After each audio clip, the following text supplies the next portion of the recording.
Greetings, everyone. This is Rockwell Spot Connection with our someone of building the team.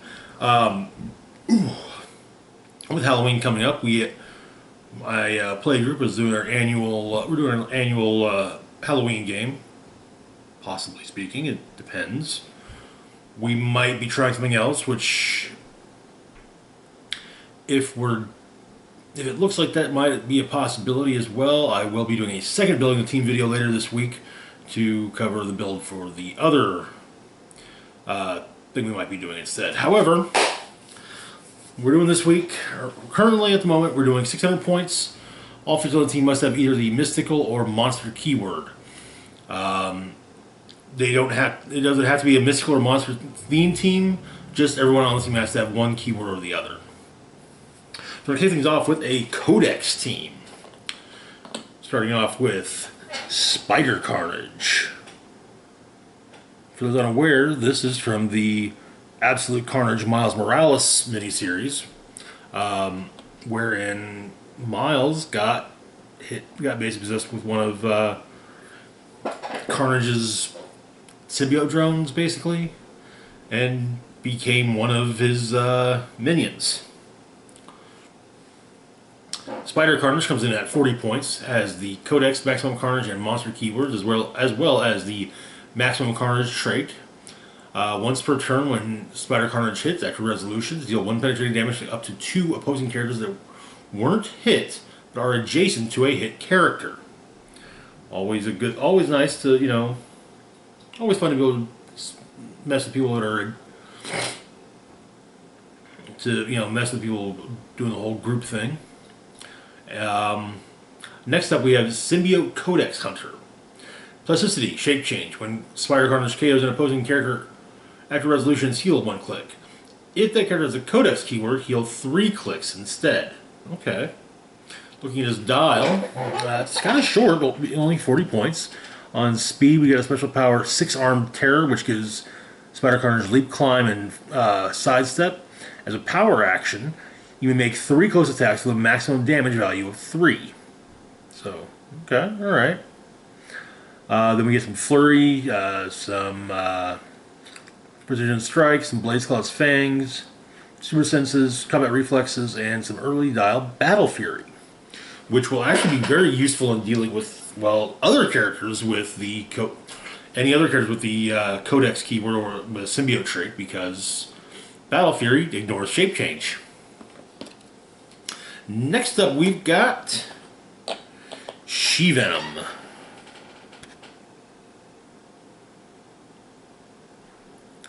There was a brief point, I want to say it was in the 90s, when Anne Wang, the ex-wife of Eddie Brock, did get the Venom symbiote, and she had bonded with her, and they did the Venom thing briefly, but it did kind of mess with her head a bit, and there were let's just say that some things occurred later on that, we're not going to be... Don't expect to ever see Anne Wang in the comics in the primary Marvel universe anymore.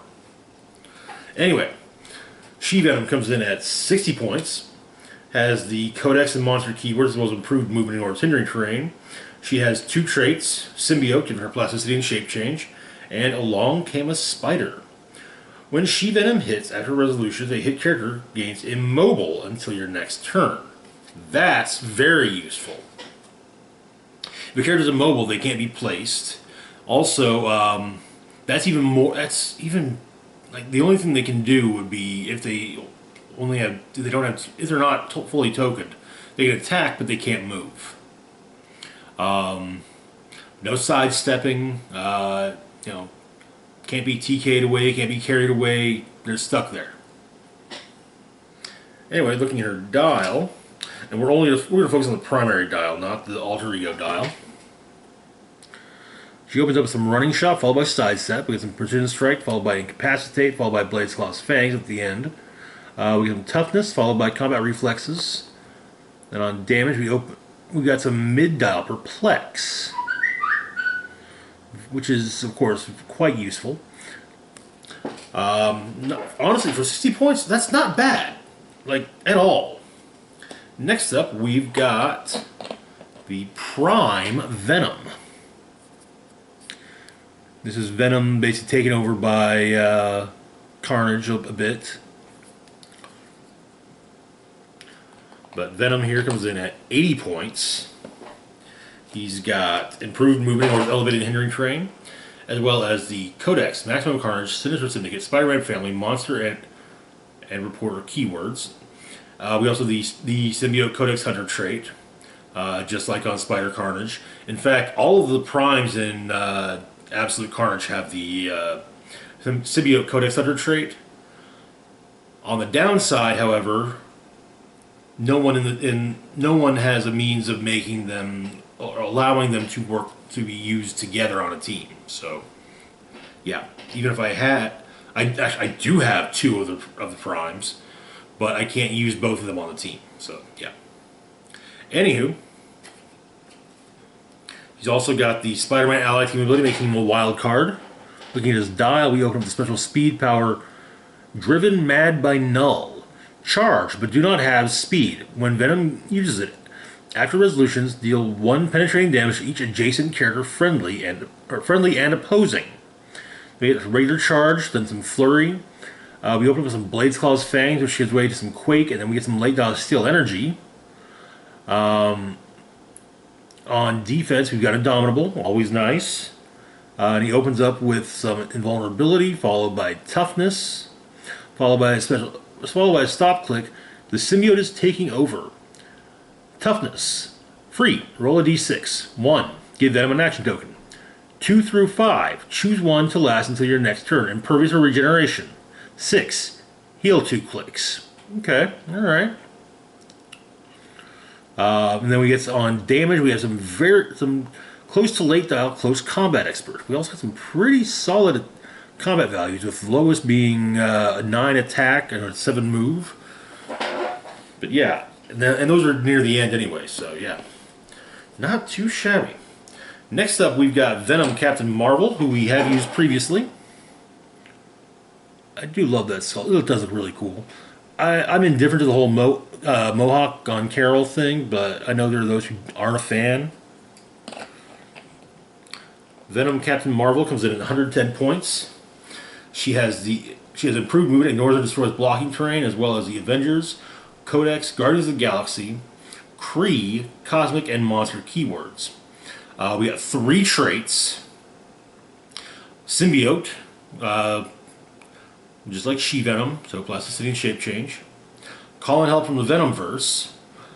When Venom Captain Marvel hits an opposing character, if no character has been placed this turn after resolutions, you may roll a d6. On a 3 through a 6, place another friendly character whose name includes Venom adjacent.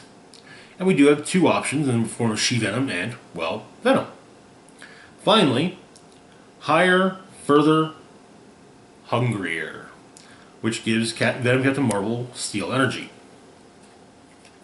Looking at her dial, we open up with some hypersonic speed, followed by some charge, followed by some sidestep.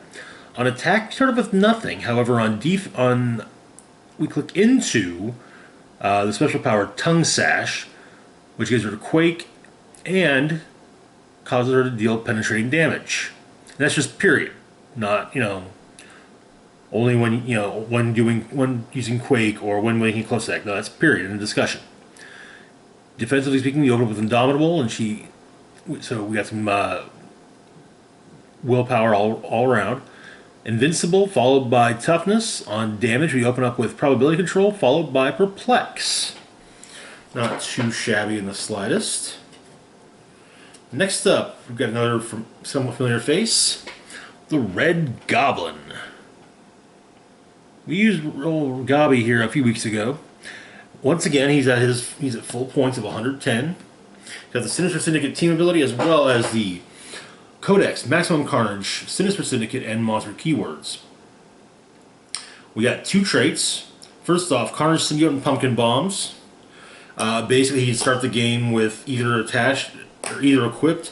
If he's at 110 points, he can start off with both equipped. The Carnage Symbiote, which we'll take a quick look at. The Carnage Symbiote grants the equipped character plasticity and shape change, so he's the symbiote trait.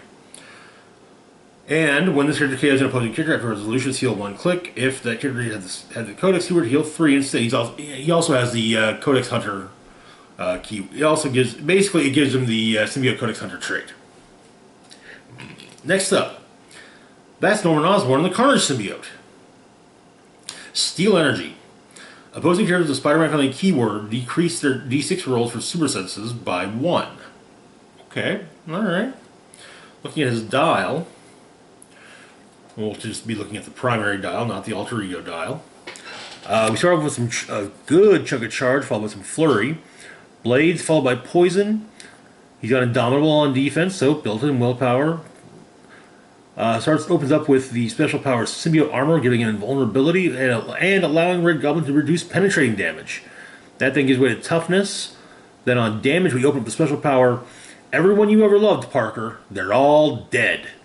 Exploit weakness. When Red Goblin KOs an opposing character, after resolutions, opposing characters that share a keyword with the KO'd character modify combat value by -1 until your next turn.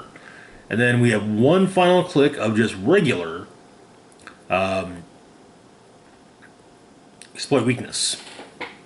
And then with the Carnage symbiote and the Norman Osborn, the Carnage symbiote trait, we've got quite a bit of.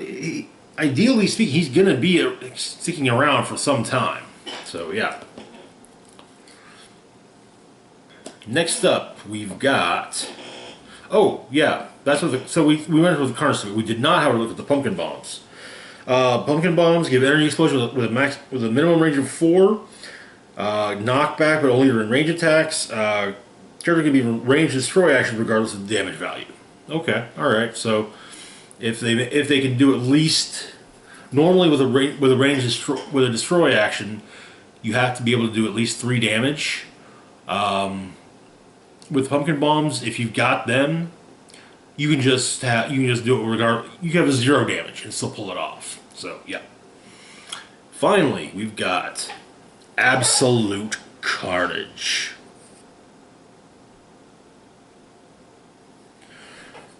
Absolute Carnage here comes in at a whopping 200 points.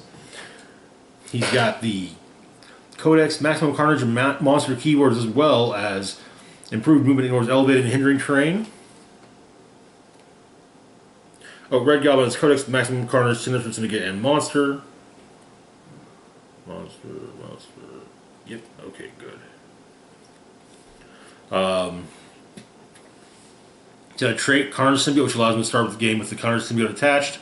Again, it gives the Symbiote Codex Hunter trait. Then we got 2 more traits. First off is spreading my symbiotes across the world. Flurry, Giant Reach 3. When Absolute Carnage KOs an opposing character of 25 or more points after resolutions, you may generate a Carnage minion in that character's square. We'll look at the Carnage minions here in a moment once we're finished looking at Carnage's dial and whatnot. And then we also have the Maximum Carnage trait. When he hits after resolutions, deal 1 penetrating damage to up to 2 opposing characters that weren't hit but are adjacent to the hit character. Alright, so looking at his dial. Well, first off, that's quite a dial. It's nice to see a long dial again. We have a long chunk of charge on speed, followed by a few clicks of sidestep. On attack, we open with Precision Strike, which gives rid of Blaze Claw's Fangs with some late dial of Steel Energy. Defensively speaking, he's got Indomitable, so built-in willpower. Then we got Invincible. Then we've got Invulnerability, then Toughness, then some late dial Super Senses. On damage, we open up the special power Fear and Loathing, coming for you. Battle Fury, Leadership, Probability Control. Other characters with the Maximum Carnage keyword modify attack +1. Then we get Perplex and some late dial and back to Battle Fury at the end there. Not too shabby at all. And we have some very solid combat values to boot. An attack value that doesn't drop below 10 ever. Defense doesn't drop below 17. Damage doesn't drop below 3. Yeah. And now the Carnage minion that Carnage can make. Simple, Generally speaking, these guys are 30 points. They have the Codex, Maximum Carnage, and Monster keywords, Maximum Carnage trait, and the Symbiote Codex Hunter trait. Looking at their dial, we got a special speed power forearm killing machine, giving them flurry and sidestep. Precision strike on attack, combat reflexes on defense, and battle fury on damage. Not too shabby, and like I said, when Carnage KOs a character, an opposing character of 25 or more points, he can bring one of those guys in. But only if it's Carnage that does the KOing. Alright, next team we've got is a Midnight Suns team, which is a common thing for me to put together this time of year. Them or Justice League Dark. And honestly, I kind of just felt like maybe Justice League Dark could use a year off because I might try something new, hence the Codex team. Also, I think Justice League Dark usually needs to be at least 700 points, so yeah. Anyway, starting off, we've got Frank Drake. Now, about half this team has the old cards, so we can't really look at dials. But Frank here comes in at 55 points. He's got the Detective and Midnight Suns keywords. He starts off with Stealth, Penetrating Psychic Blast, Willpower, and the special damage power Vampire Hunter. Frank Drake can use Outwit. Once per turn, when he uses it to target a character with a monster or mystical keyword, he may use it again, targeting the same character. Okay. Now, this could be very good against a team like the Codex team, because Frank could say Outwit Shape Change on one of the figures, and then Outwit their defense, and then he's like, okay, well, Outwit the defense power too. That on attack, after Penetrating Psychic Blast, he clicks into Blaze Claw's Fangs. Next up, we've got Morbius. Morbius here comes in at 60 points, has the Spider-Man Ally Team ability, making him a wild card. He also has the Legion of Monsters, Midnight Suns, Monster and Scientist keywords. He's got a trait, Vampiric Hunger. Starts the game on click number 3, has Steel Energy, and when he uses it, he may heal past his starting line. Looking at his dial, he starts off with Charge, Super Strength, Willpower, and Outwit. Upon healing, he clicks into he gets a special speed power Transvection, which gives him Charge, Sidestep, and Stealth. Later in the dial, he gets regular Stealth. On attack, he clicks into Blaze Claw's Fangs. On defense, he starts off with Willpower, clicks into Toughness, then Combat Reflexes. And on damage, he starts off without Wit and can heal into Shape Change. All in all, not a bad figure. Next up, we've got probably one of this year's best figures, Blade. So to be fair, I've long been a fan of the Blade from Amazing Spider-Man, and I still, in fact, to be perfectly honest, that Blade is usually a mainstay of Midnight Suns teams. But this new Blade is honestly quite good. So yeah, let's take a look at what he brings to the table. Comes in at 75 points. Got the Avengers, Marvel Knights, Midnight Suns, Wakanda, Monster, Mystical, and Spy keywords. We got 3 traits, Assembled Avengers, which really isn't going to do any good because there are only 2 figures on the team with the Avengers keyword. Vampire Hunter, which grants him stealth as well as improved movement and improved targeting towards hindering terrain. And also states that when he KOs a character with the Monster or Mystical keyword after resolutions, he can use Charge at no cost. And this may repeat. So, if he KOs one character with it, then, okay, well, charge on to the next one. Do the same thing. KOs them, move on to the next one, so on and so forth. Next up, we've got my gift from Deacon Frost. Steel Energy. When Blade uses it, he may heal past his blue starting line. He can be played at 50 points as well, and generally speaking, the idea is a lot of people will play him at 50 points. That way, they can start him on that secondary starting line, and when he hits, he can steal energy and heal past it back up for the top click, right? Ideally speaking. Looking at the dial itself, he's got the team player wildcard ability.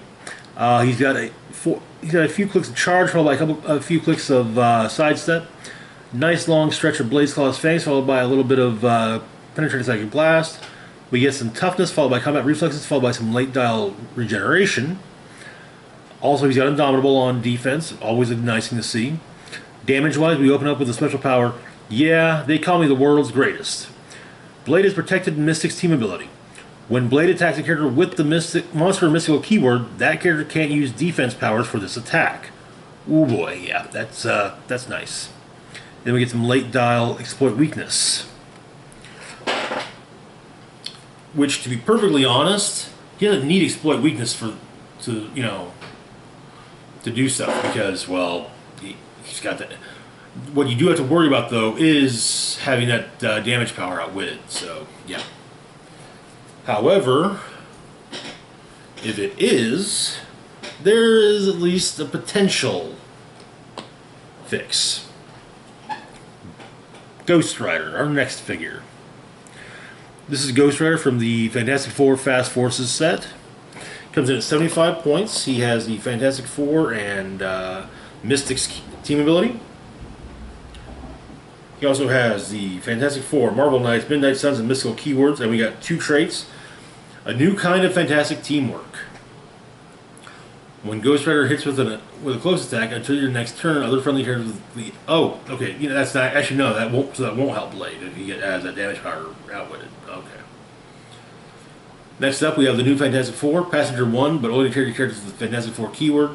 Once per turn, when Ghost Rider is carried and placed adjacent to 2 or more opposing characters, after resolutions, he may make a close attack. Okay, alright. So, as he's the only person on the team with the Fantastic Four keyword, you're basically kind of relying on him being carried and dropped off to do anything special. Looking at his dial,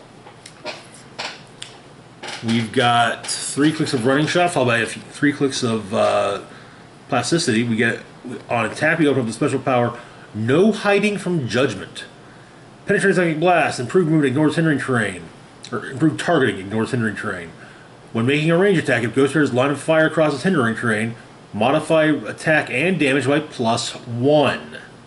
That can be very useful, especially if you combine that with some Perplexers. That thing gives way to Poison. On defense, we open up with Invulnerability, followed by Toughness, then we get some late dial Exploit Weakness. Not too shabby. In fact, one of the figures I've been looking forward to using, and part of what really had me kind of rethinking my Midnight Suns build. Next up, we have Venom Doctor Strange.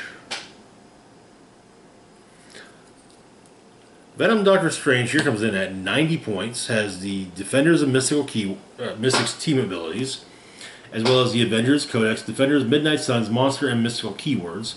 He has improved targeting, may make range attacks out of adjacency, including to a target adjacent opposing characters. We have 2 traits. First off, we have the Symbiote trait, much like approach everyone on the on our Codex team, but Plasticity and Shape Change, in case you forgot. Next up, we have Summon Help from the Venomverse. When he hits an opposing character, if no character has been placed this turn after resolutions, you may roll a d6. On a 3 through a 6, choose a character from your sideline. A character from your sideline, whose name includes Venom, of equal or less points to place adjacent. This game, that character can't be carried, replaced, or be replaced, and returns to your sideline at the beginning of your next turn. Okay. Now, they have to be less than 90 points, because that's how many points Venom Doctor Strange is. Looking at his dial, we get some Running Shot, followed by some Sidestep. Nice long block of Penetrating Psychic Blast, followed by an end click of Pulse Wave. We get Super Senses, followed by Inertial Deflection, followed by some end dial Regeneration. On damage, we open up with a special power. It was my decision to bring you all together, giving Venom Doctor Strange leadership and probability control. And then that gives way to Outwit. We get another click of that, and then 2 more clicks of Outwit. And that is Venom Doctor Strange. Next up, we've got Hannibal King. Hannibal comes in at 117 points, or 107 points. Like the Venom on the other team, he is a prime. Except the Detective, Midnight Suns, and Monster keywords. He also is an older figure, so therefore he's the older card, so we can't look at the full dial. But we open up with special speed power, Form of Mist, Form of Wolf. Hannibal King can use Running Shot and Stealth. At the beginning of your turn, you may choose to increase a Hannibal King attack or defense by 1 or 2. If you do, then decrease the other combat value by the same amount until your next turn. Okay. That also gives way to charge. On attack, we open up Super Strength, which gives way to Blade Slot's Fangs, which gives way to Steel Energy. He's got Indomitable on defense, so built-in willpower. We open up some Toughness, which gives way to Super Senses, which then gives way to Regeneration. On damage, we open up that Wit, and he eventually picks up some Exploit Weakness. Okay, alright. Not too shabby. Good support, and, you know, potentially speaking, a decent late dial attacker. Finally, we've got Damien Hellstrom, who, yes, does now have his own show on Hulu called Hellstrom. Damien comes in at 113 points, has the Mystics team ability as well as the Defenders, Hellfire Club, Legion of Monsters, Midnight Suns, Detective, Mystical, and Ruler keywords. We have a trait, Exorcist Supreme. Damien Hellstrom and adjacent friendly characters can't be the target of mind control. Okay. Looking at his dial, we open up with Phasing Teleport on attack, Penetrating Psychic Blast on we open up with Phasing Teleport on speed, Penetrating Psychic Blast on attack, Invulnerability on defense, and Shape Change on damage. One thing to note is that I think the only characters with Indomitable on this entire team are Blade and Hannibal King. On speed, he clicks in. Hellstrom clicks into Stealth eventually. On attack, he clicks into Blade Slot's Fangs. Defense clicks into Toughness, and damage clicks into Outwit. And because I had some points left over, we are throwing some equipment in here to, help things out a bit. Most likely to use with Blade, the Octopus Arms from Earth X. Honestly, they are a favorite equipment of practically everyone. They come in at 10 points. The equipped character gets Giant Reach 2, Flurry, as well as improved movement towards elevated and hindering terrain. So, Blade gets to ignore elevated terrain, Giant Reach 2, and Flurry. And to be perfectly honest, that Flurry works great with his blades and his damage power. So, yeah. Next up, most likely to be given to probably Frank Drake.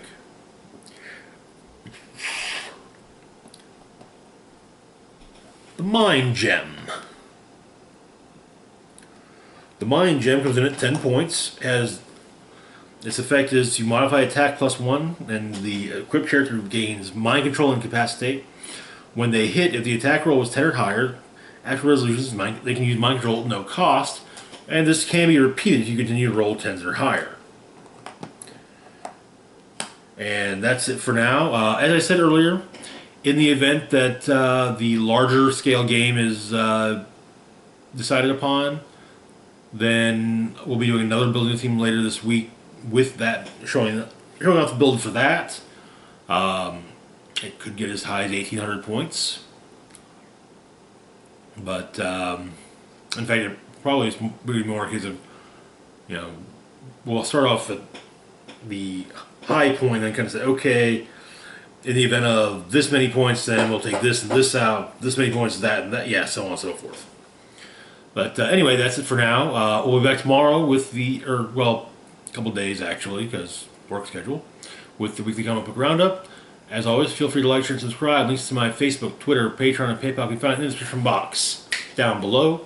This is Rock and Roll Spock signing off, saying, live long and rock hard.